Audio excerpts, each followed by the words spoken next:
আল্লাহ পাক রব্বুল আলামিন বলছেন, আমি বানি ইসরাইলদের সাথে প্রতিশ্রুতি নিয়েছিলাম যে লা তা'বুদুনা ইল্লাল্লাহ, তোমরা আল্লাহ ছাড়া অন্য কারো ইবাদত করবে না।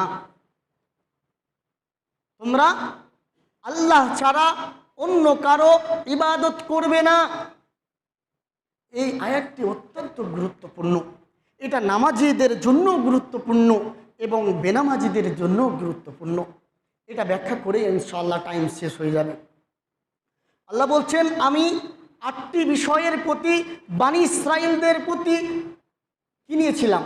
প্রতিশ্রুতি নিয়েছিলাম যে লা তা'বুদুনা ইল্লাল্লাহ, তোমরা আল্লাহ ছাড়া অন্য কারো ইবাদত করবে না।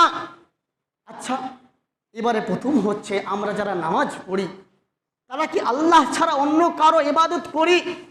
অন্য কারো সাথে কি শরীক স্থাপন করি? কি আমরা এখানে 99% মানুষ আমরা বলবো না, করি না।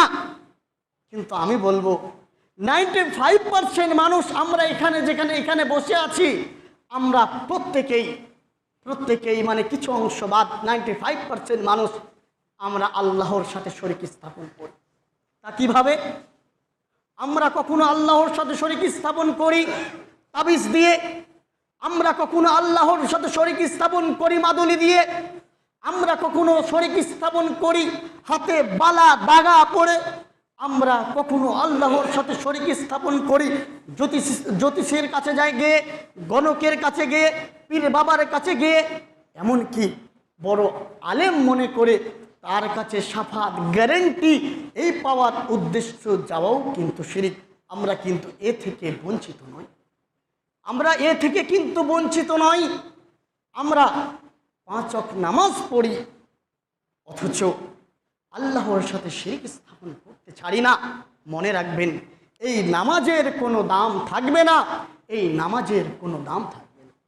আমি অনেককে দেখেছি যে আমরা নামাজ পড়ি অথচ আমার পরিবার তাবিজ ব্যবহার করে। কিভাবে সম্ভব এটা? একজন নামাজি তার পরিবারে তাবিজ ব্যবহার করে, এটা কিভাবে সম্ভব? তার মানে মনে রাখতে হবে, আল্লাহ যে এক ও দ্বিতীয়, এটা কিন্তু সে তার অন্তরে গাঁথতে পারেনি। তার মানে সে শরীক স্থাপন করে, অথচ সে 5 ওয়াক্তের মুসল্লি। আল্লাহ বলছেন, লা তা'বুদুনা ইল্লাল্লাহ, তোমরা আল্লাহ ছাড়া অন্য কাউরির উপাসনা করো না, অংশীদার স্থাপন করো না। কিন্তু আমার যদি কিছু হারিয়ে যায়, গুরুত্বপূর্ণ জিনিস হারিয়ে যায়, এমন গুরুত্বপূর্ণ যেটা যদি আমি না পাই আমার লাইফটাই শেষ, আমার লাইফটাই এন্ড।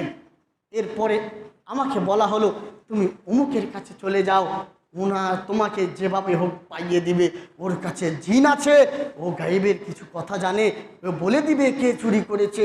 এই যে বয়স্ক মানুষগুলো আপনার মধ্যে কিট ভরতে থাকে, এরপরে আপনি গেলেন তার কাছে, যদি যান, নিয়ত করলেন যে তার কাছে যাব, খালি আপনি প্রশ্ন করলেন যে আমার অমুক জিনিসটা হারিয়ে গেছে, তারপরে আপনি স্টাফ হয়ে গেলেন, থেমে গেলেন।